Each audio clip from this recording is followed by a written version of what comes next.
Saludos cordiales, amados hermanos. El Señor está con nosotros.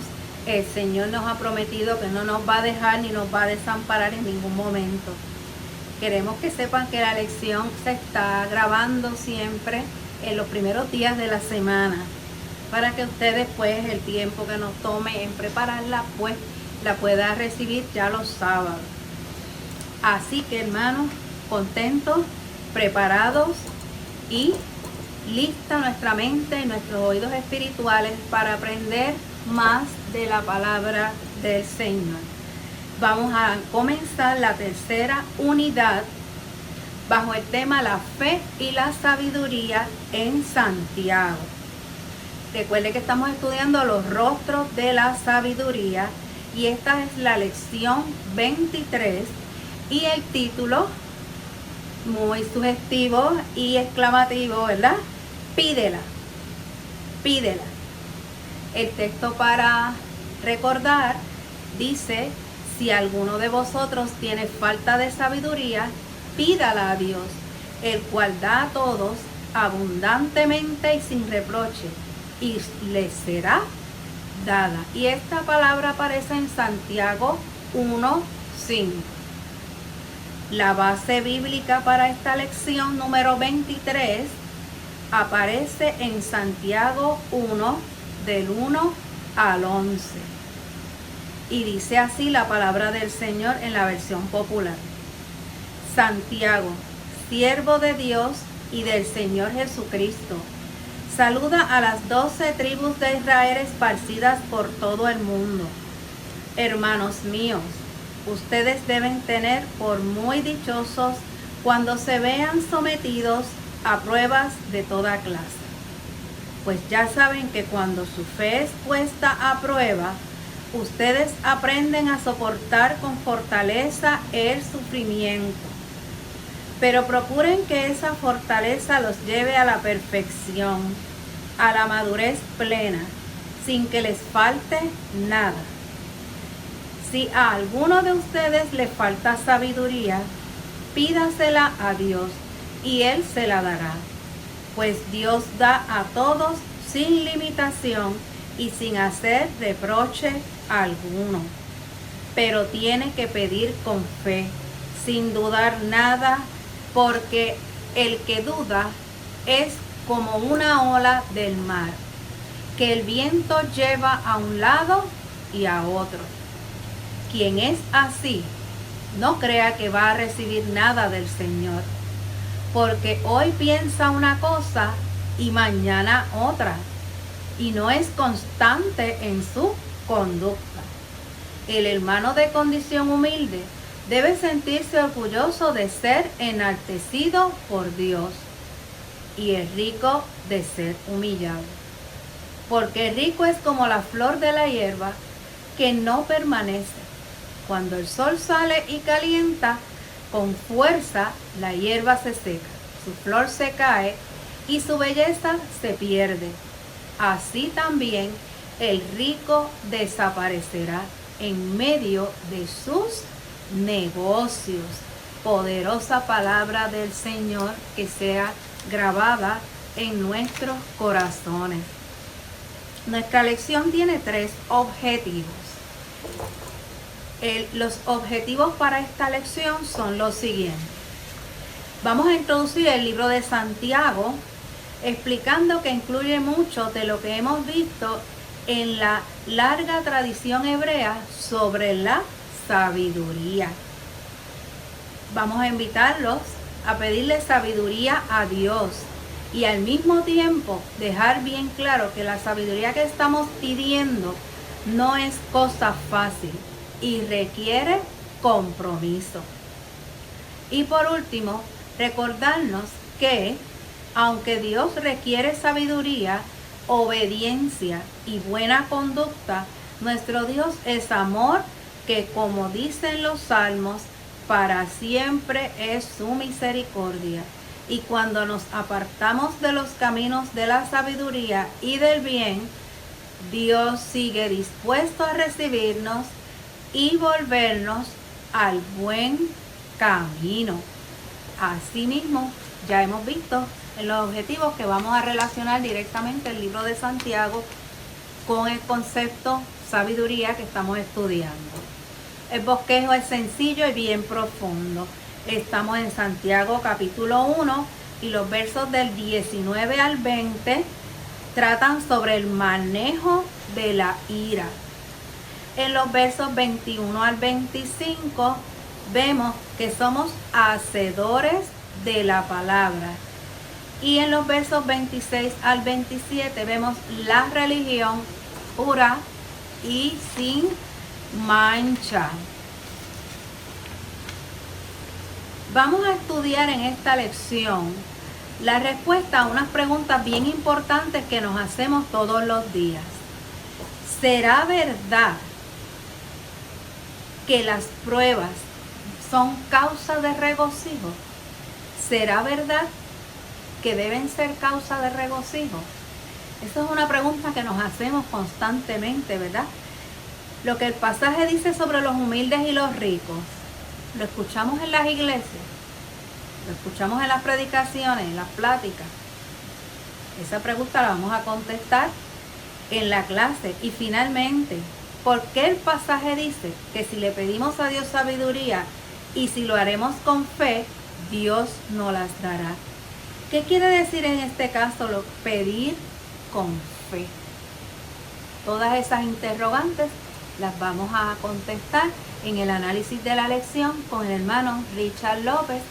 Que el Señor los continúe bendiciendo. Estén bien atentos, quiten los distractores y vamos a sumergirnos en la palabra del Señor. Hermanos y amigos, Dios les bendiga, Dios les guarde. Qué gusto poder saludarles una vez más en esta jornada que hemos iniciado ya desde el mes de marzo, haciendo un recuento mental sobre el tiempo. Ya vamos para casi 6 meses desde que comenzó esta situación que hemos estado viviendo en el mundo, y que el Señor al mismo tiempo a través de ella nos ha permitido poder compartir las clases bíblicas con todos y cada uno de ustedes, los que pueden vernos y escucharnos a través de estos medios que el Señor ha provisto para la gloria y la honra de su nombre.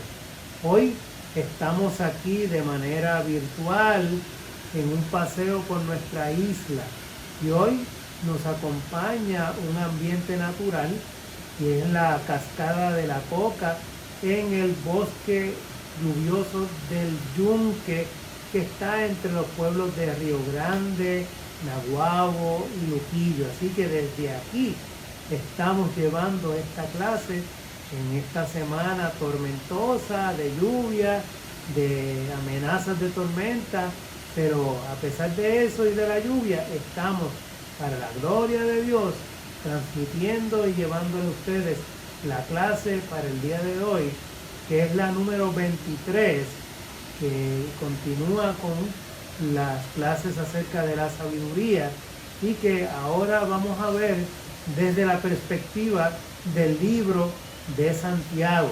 Ya estuvimos viendo el libro de Proverbios, vimos la sabiduría en los evangelios, y esa sabiduría que se encarna en la persona de nuestro Señor y nuestro Salvador Jesucristo, y que ahora vamos a ver a la luz del libro o de la epístola de Santiago.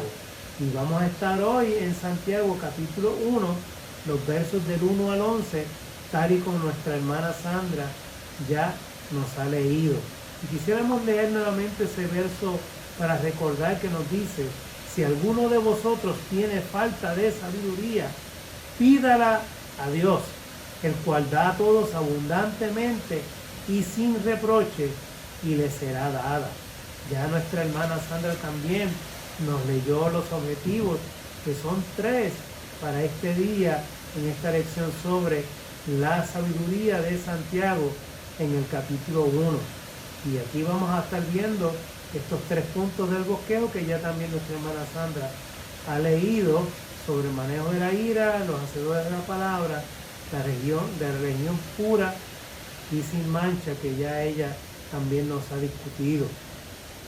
También en esta hora tenemos que mirar un concepto del vocabulario que habla de dispersión o diáspora, y que ese es el nombre que se le daba a los judíos esparcidos por todo el mundo, fuera de Tierra Santa. Y sobre eso vamos a estar viendo algunos puntos en la lección del día de hoy. Así que vamos de lleno, vamos ya acompañados por esta caída de agua que tenemos en este día, y estas gotitas de agua que ven que son parte de la lluvia con la que Dios riega nuestra tierra, a mirar el libro de Santiago, en el capítulo 1, y vamos a empezar con los versos 1 y 2, donde Santiago, siervo de Dios y del Señor Jesucristo, saluda a las 12 tribus de Israel esparcidas por todo el mundo, y donde nos dice: hermanos míos, ustedes deben tenerse por muy dichosos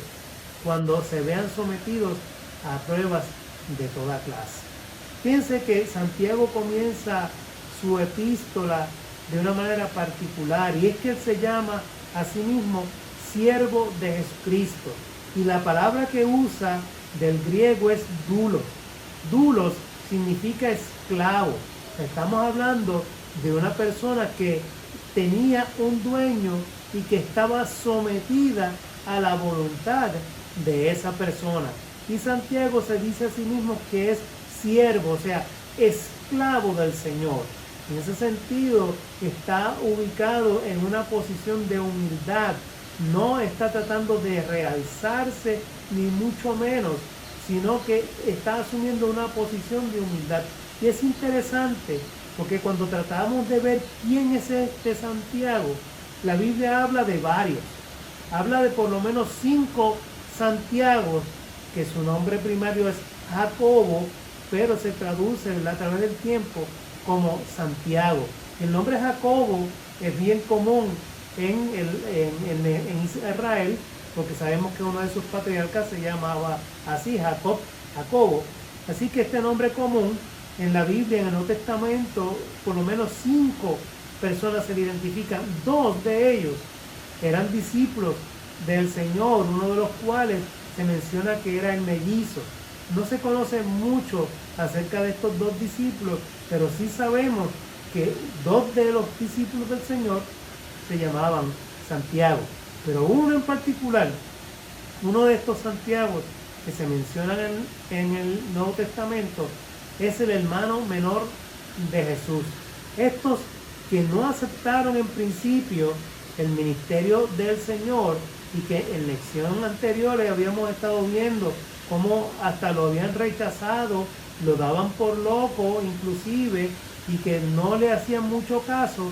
Ahora vemos a este como líder de la iglesia en Jerusalén, y quien dirige inclusive el primer concilio de Jerusalén, en el que se discute la relación entre judíos y gentiles que estaban abrazando el evangelio de Jesucristo. Así que de este Santiago, hermano del Señor, es que se dice que esta carta fue escrita.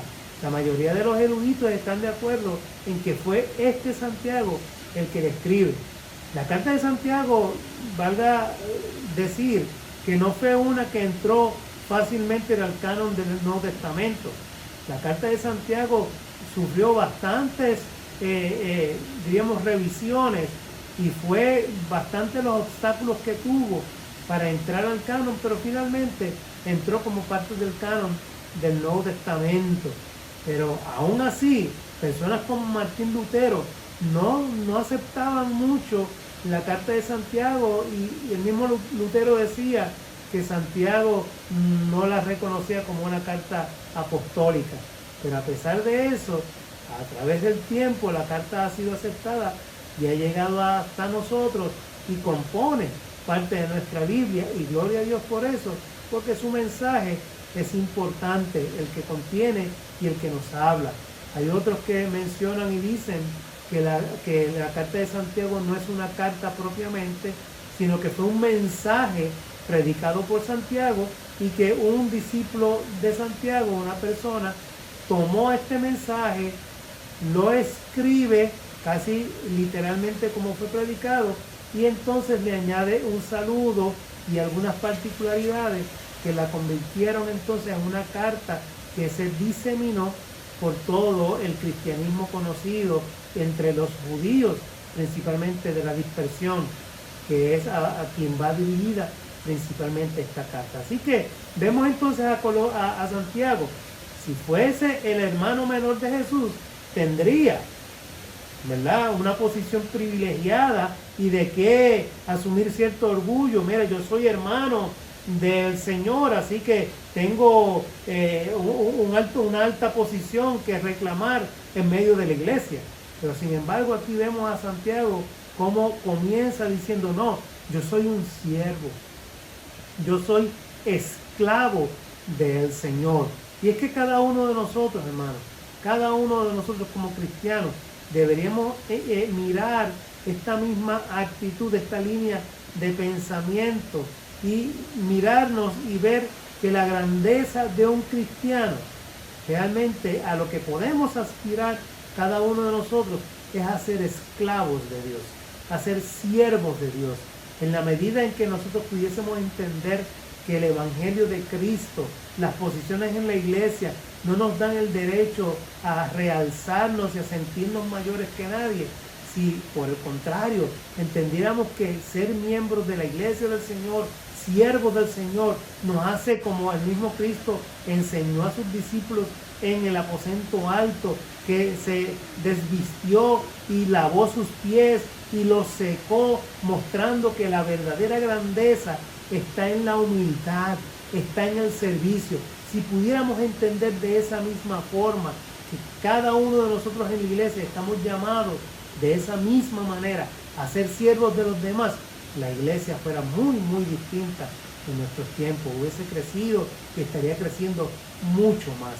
Y eso es lo que Santiago nos enseña desde el principio cuando abre su carta.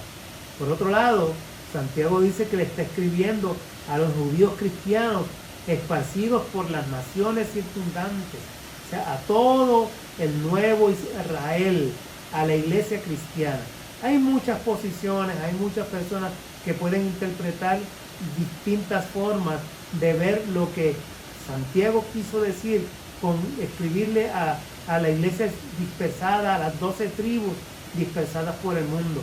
Pero la mayoría concluye y están de acuerdo en que Santiago se está dirigiendo a la iglesia cristiana que había sido esparcida por todas las ciudades y países conocidos de ese momento, a la que se conoce y se le llama la nueva Israel o el nuevo Israel. Bendito el Señor. Así que Santiago, hermano, no sugería a sus lectores que el cristianismo fuera algo fácil. Y cuando ya entra en el capítulo, en el verso 2, fíjense que le está diciendo, ustedes deben sentirse felices cuando pueden sufrir por causa del Evangelio. Y usted dice, bueno, pero ¿cómo es eso? O sea, ¿qué relación hay entre sufrir y el Evangelio de Cristo? Mira, realmente Santiago lo que quiere expresarnos a través de estas palabras es que el cristianismo no es un camino fácil. El cristianismo no es algo que nosotros podamos caminar de una manera sencilla. Nos está advirtiendo, y Santiago les advierte a quienes escribe, que se iban a ver envueltos en lo que la antigua versión Reina Valera llama tentaciones. Pero vamos a definir esa palabra tentaciones. Tentaciones no es esa intención de hacerte caer y hacerte pecar. O sea, muchas personas ven el término tentación como aquello que te hace pecar, como aquella seducción que te puede llevar hacia cometer un pecado de cualquier naturaleza. Sin embargo, esa no es la palabra que se utiliza en el griego original cuando se escribe la epístola y donde es usada en otras partes del Nuevo Testamento. Cuando hablamos de la palabra tentación, realmente estamos hablando de la palabra pruebas. Pruebas, y la traducción mucho más correcta sería que vamos a ser sometidos a diversas pruebas. ¿Pero qué prueba? No es la prueba nuevamente que hace que tú apruebes un examen, o que apruebes un grado académico, o nada de eso.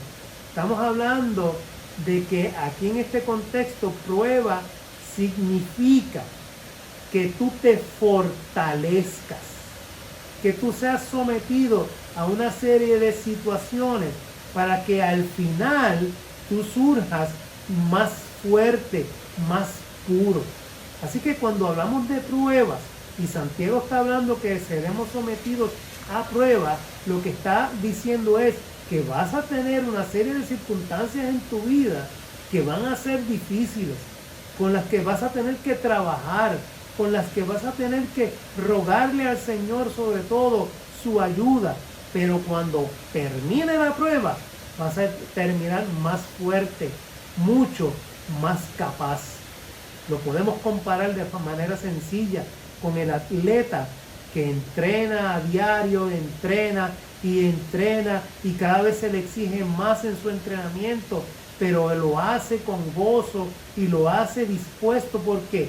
Porque al final sabe que va a estar bien preparado para la competencia que va a enfrentar.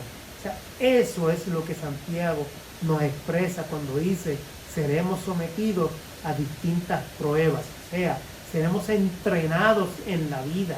La vida nos va a ir enseñando a vivirla y el Señor va a estar con nosotros, como hemos mencionado en lecciones anteriores, todos los días hasta el fin del mundo, caminando con nosotros en medio de esas dificultades y situaciones de la vida, para que al final nos levantemos mucho más fuertes y capaces de predicar el Evangelio, no solamente a toda criatura, sino que con nuestra experiencia poder enseñar a aquellos que son más jóvenes y más débiles en la fe, diciendo, mira, yo pasé por ese camino y aquí estoy, el Señor me ha levantado y me mantiene de pie.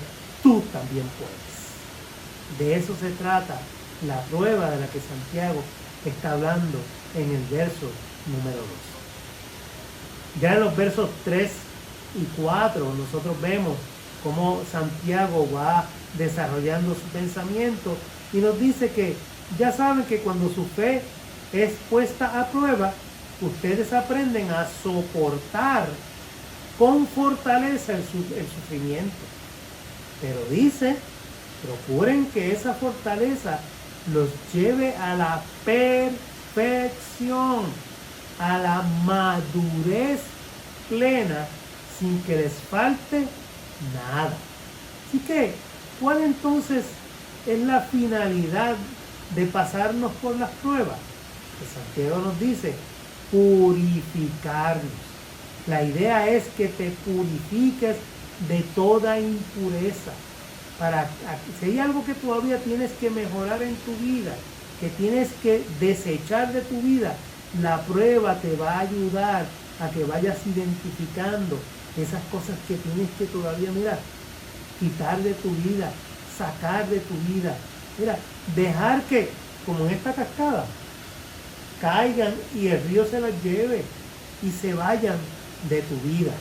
Si nos enfrentamos con la prueba, hermano, con la actitud de vida, si nosotros podemos aprender a enfrentar las pruebas correctamente, entonces la prueba va a producir en nosotros una constancia, una firmeza que va a estar a toda prueba. O sea, una vez nosotros aprendemos a vivir y aprendemos a pasar la prueba, lo que va a quedar en nosotros es esa fortaleza suficiente para que una vez venga la próxima, ya nosotros sabemos cómo actuar y cómo podemos sobrepasarla de igual manera.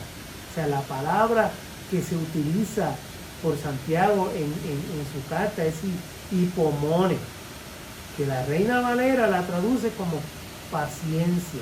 ¿Por qué? Porque la prueba produce paciencia. Pero la paciencia de la que está hablando Santiago aquí no es una paciencia pasiva donde tú te sientas, ay Dios mío, pues que sea lo que Dios quiera. No es esa paciencia de la que está hablando Santiago aquí. Hipomone, cuando buscamos su significado original, significa la actitud de soportar las cosas, pero no solamente soportarlas simplemente, sino que es la habilidad de transformar esas dificultades en grandeza y en gloria, bendito sea su nombre. Mira lo importante, o sea, no estamos hablando de que te vas a sentar a soportar y que sea lo que Dios quiera, como he dicho. No, es que estamos diciendo que la prueba la vas a tomar en tus manos y vas a desarrollar de manera una capacidad, una habilidad que te va a permitir transformar, cambiar, utilizar esa prueba en tu favor. De eso es que Santiago está hablando. Así que cada vez que te vengan a tu vida dificultades, enfermedades, tropiezos, tienes que sentirte, dice Santiago, privilegiado. Santiago lo expresa de esa manera: siéntete orgulloso, siéntete feliz cada vez que tienes pruebas, porque el Señor te está dando la oportunidad de crecer, de madurar, de ampliar tu conocimiento y tu fe, porque a través de ella tú vas a crecer. Vas a crecer y vas a poder ayudar a los demás en medio de sus propias dificultades. Qué maravilloso, qué glorioso es el nombre de nuestro Señor. Damos la gloria y la honra al Señor, porque a través de las pruebas nosotros vamos a ¿qué? Vamos a enfrentar y vamos a adquirir sobre todo experiencias. La forma en que nosotros enfrentamos la vida, las experiencias de la vida, la manera en que nosotros reaccionamos a cada dificultad de nuestra vida, nos va a decirle a los demás si nosotros estamos capacitados o incapacitados para la labor que Dios quiere que realicemos. Observa lo que estoy diciendo. La manera en que yo reacciono, la manera en que yo me comporto, la manera en la que yo actúo ante mis propias dificultades, le va a decir a los demás si yo tengo la capacidad para realizar el ministerio que Dios quiere que yo realice. Fíjate, es importante aprender a manejar los problemas y las pruebas que Dios nos envía. Si tú no puedes, hermano, si tú no puedes con las dificultades, si realmente te desesperas, si te vuelves todo un manejo de nervios con cada situación, mira, no puedes ejercer un ministerio, es lo que nos está diciendo Santiago. O sea, tienes que aprender y fortalecerte en medio de ella. Así que esto es importante. Así que esa constancia ante las pruebas, esa manera en que tú puedes demostrar tu fortaleza y que tus debilidades, cómo la prueba va desplazando tus debilidades, es algo que el Señor te va a ir mostrando. Cómo tus imperfecciones se van quitando, cómo tu carácter se va mejorando, cómo tú te transformas en una nueva persona, es lo que la prueba hace en cada uno de nosotros. Nos capacita diariamente para conquistar antiguos pecados y poder seguir hacia adelante. Las pruebas nos enseñan a no volver atrás. La Escritura dice que ninguno que ha puesto su mano en el arado pone su mirada hacia atrás. Lo que realmente quiere decir, y cuando lo hablamos aquí a la luz de lo que Santiago nos está enseñando en este día, es que las pruebas nos capacitan para vencer nuestros temores, nuestras debilidades, y para no volver a caer en nuestros antiguos estilos de vida. Simplemente los rechazamos, los conquistamos. Ya no nos da vergüenza nuestras cosas viejas o nuestra vida antigua, ya que porque obtenemos nuevas formas de vida, nuevas virtudes, nuevas actitudes. Por eso el apóstol Pablo lo plantea diciendo que en Cristo somos nuevas criaturas. todo lo viejo es echado, queda atrás, y de aquí en adelante soy un hombre y una mujer nuevos. Eso es lo que hace, sobre todo, el practicar la virtud de vencer y conquistar las pruebas en el nombre de nuestro Señor. Ya los versos 5 y 6 nos hablan de que si a alguno de ustedes le falta sabiduría, que es el tema central de la lección y de este trimestre, pídasela a Dios. Si a usted le falta sabiduría, si usted entiende que no la tiene, pídala. Así dice la lección de hoy, pídala. ¿Y qué dice? Que Él se la va a dar. Pues Dios da sin limitaciones, sin hacer reproche alguno. Dios no va a estar preguntándole, ¿para qué tú la quieres? ¿Y cuánta quieres? ¿Un chispito? ¿Un poquito más? Pero yo la estoy dando dependiendo, o sea, 10%, 15%. No, Dios no da de esa manera. Cuando Dios nos da sin límites, sin reproche alguno, dice Santiago. Pero tienes que pedirla con fe, sin dudar nada, porque el que duda es como las olas del mar, que el viento las lleva de un lado para otro. Así que, quien es así, dice Santiago, ni crea que va a recibir algo del Señor. Así que hay una íntima relación entre este pasaje, ¿verdad? Entre estos versos y los que anteriormente Santiago ya nos está hablando. Santiago nos acaba de decir, cuando seguimos la lectura, que si usemos nuestras experiencias, que son esas pruebas de la vida, de una manera sabia, de una manera de vida, y vamos a salir adelante. Cuando nosotros podemos manejar las pruebas, salimos de ellas fortalecidos, y esas pruebas son la base de todas nuestras virtudes. Fíjense lo que estoy diciendo. Santiago nos dice, utiliza las pruebas, las experiencias de tu vida para que crezcas, para que te fortalezcas, para que a través de ellas te hagas una persona mucho más madura y mucho más íntegra y mucho más capaz en el Señor. Eso es lo que nos viene diciendo Santiago. Y después ahora dice, bueno, eso es lo que se supone que hagas. Pero si tienes duda, viene la pregunta, ¿de dónde puedo yo encontrar la sabiduría y la inteligencia que necesito para usar estas experiencias que son pruebas de la vida de una manera correcta, de una manera de vida? ¿Cómo lo hago? Que Santiago entonces nos dice, bueno, si tú no cuentas con esa habilidad, si tú no cuentas con esa inteligencia o esa capacidad, entonces necesariamente tienes que pedírsela a Dios. Si tú crees que no puedes usar debidamente las experiencias de la vida, las experiencias de la vida, y no hay nadie, de hecho no hay nadie que por sí mismo lo pueda hacer, tiene que pedirle a Dios que le dé esa capacidad.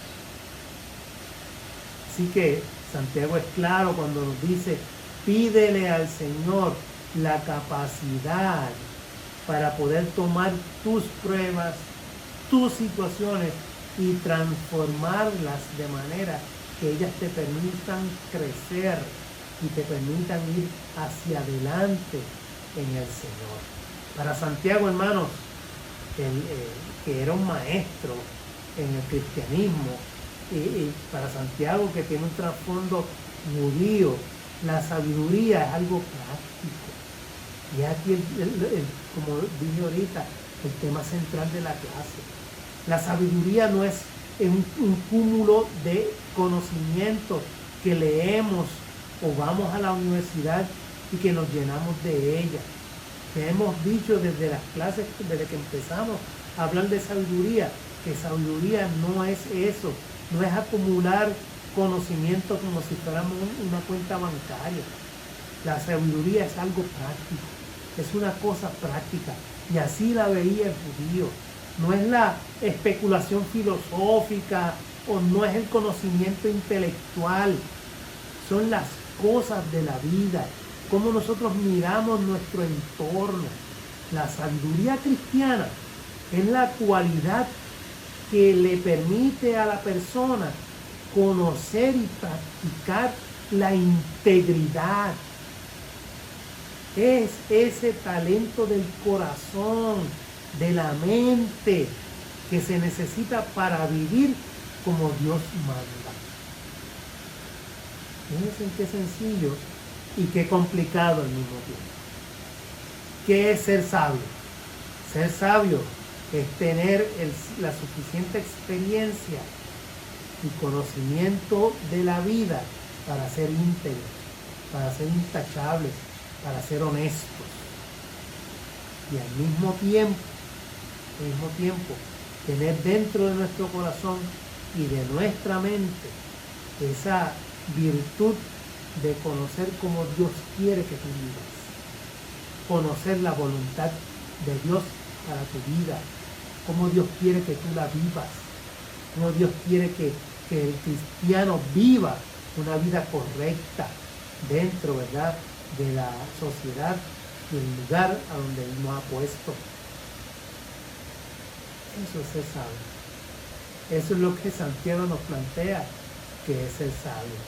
Ya finalmente, en los versos 10 y 11 nos dice que el rico debe ser humillado y el pobre enaltecido, ¿verdad? Habla de que cuando el sol sale, calienta con fuerza, la hierba se seca, la flor se cae, se pierde la belleza. ¿Qué quiere decirnos Santiago con esto de esta comparación entre el pobre y el rico? Bueno, el Evangelio trae un nuevo sentido a la vida. Así que Santiago viene hablando de la vida, de las situaciones de la vida, que esas pruebas nos ayudan a transformar, crecer y fortalecernos. Y ahora nos está diciendo que el Evangelio trae un sentido nuevo, correcto, distinto a la vida. Y esa forma de ese nuevo sentido de valía, ese nuevo estilo de vida, lo aprendemos en la iglesia. Y aprendemos que importa en la iglesia. Y en la iglesia primitiva no había diferencia de clases. La iglesia, lo importante en la iglesia es que no había ricos ni había pobres. O sea, para la iglesia la gente era la misma. Fuera rico o fuera pobre. Y podría suceder que un esclavo en una congregación fuera el pastor de la iglesia. Y podía suceder que el esclavo fuera el predicador, el que administraba los sacramentos, mientras su amo era un simple miembro de la iglesia. O sea, en la iglesia se borran las desigualdades sociales. En la iglesia no hay diferencias. Las desigualdades que puede el mundo establecer en la iglesia no existen. En la iglesia no hay nadie más importante que otro. Ninguno importa más que otro. Por eso la iglesia nos enseña a que en el Señor somos iguales. Y eso es lo que Santiago está estableciendo. Que no hay diferencia entre unos y otros. Todos somos iguales delante del Señor. El Evangelio enseña que todos tenemos una tarea que realizar en el mundo. Cada uno es útil para Dios y cada uno le es útil a Dios.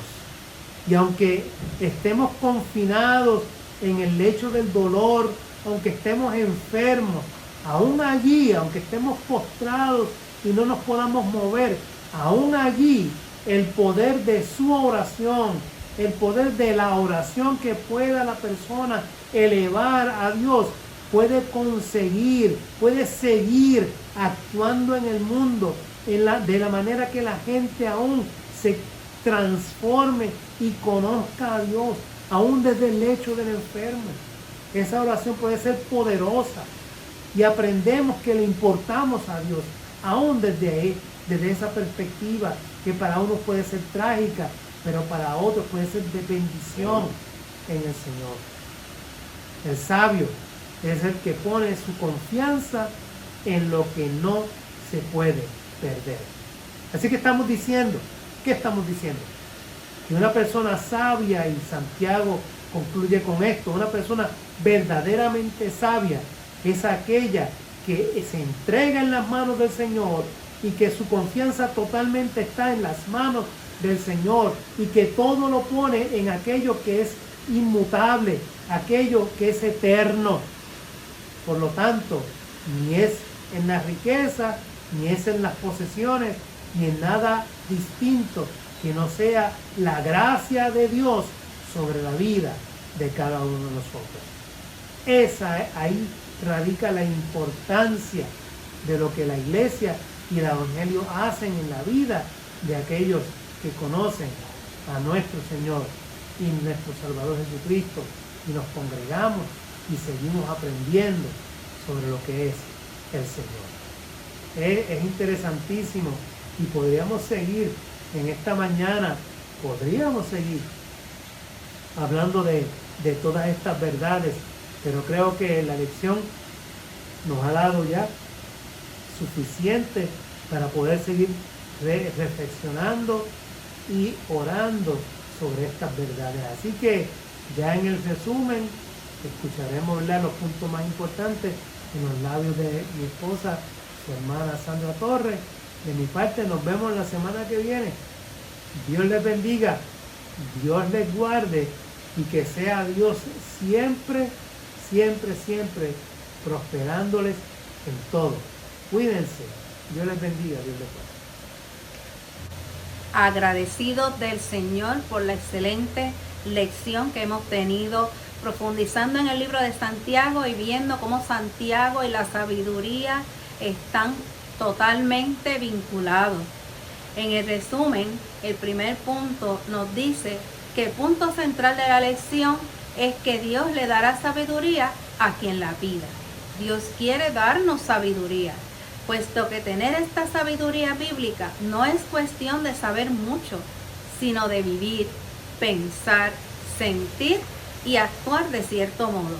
Dios le dará tal sabiduría solamente a quien se hace el firme propósito de seguirla. Esto no es fácil. Como hemos visto repetidamente, las exigencias de la sabiduría son serias y difíciles. En el pasaje que estudiamos, Santiago da dos ejemplos fundamentales de lo que la sabiduría requiere.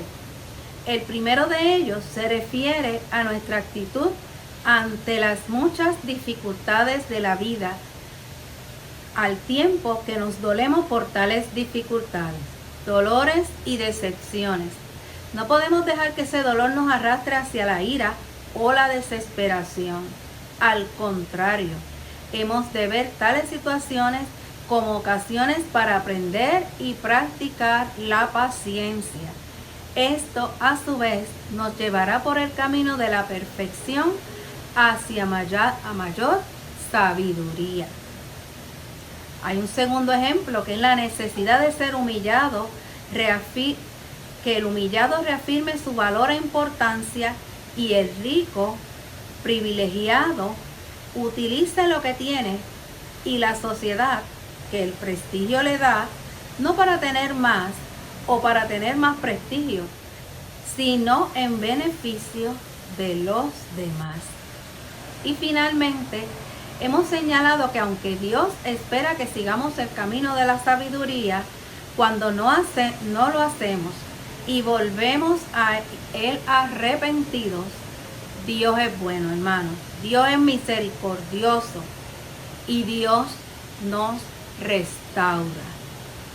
¿Verdad? Como hemos estudiado, hemos contestado la pregunta que dijimos al principio, ¿verdad? Si era necesario, ¿verdad?, que las pruebas nos llevaran a gozarnos en el Señor.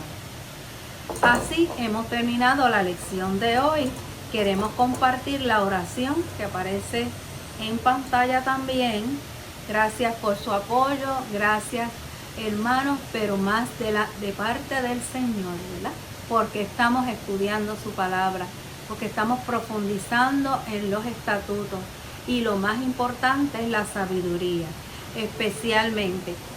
No tengo que decir todo lo que estamos pasando y quizás lo que haya pasado cuando estés viendo la lección, para decir que necesitamos más sabiduría cada día. Amén. Bien, pues los invito a hacer la oración, que la compartan conmigo. La oración dice de la siguiente manera: Dios de amor y de bondad, gracias por tu misericordia, es para siempre. Reconocemos que la sabiduría que necesitamos proviene de ti. Te pedimos que cada día nos des sabiduría. Sabemos que el camino de la sabiduría no es fácil, pero deseamos hacer un compromiso para ser obedientes a tu palabra y vivir conforme a tus enseñanzas. Perdónanos por habernos apartado de los caminos de la sabiduría y el bien. Ayúdanos con tu Espíritu Santo para que podamos cumplir siempre tu voluntad. En el nombre de Jesús hemos orado. Amén, amén, amén. Se cuidan, hermanos.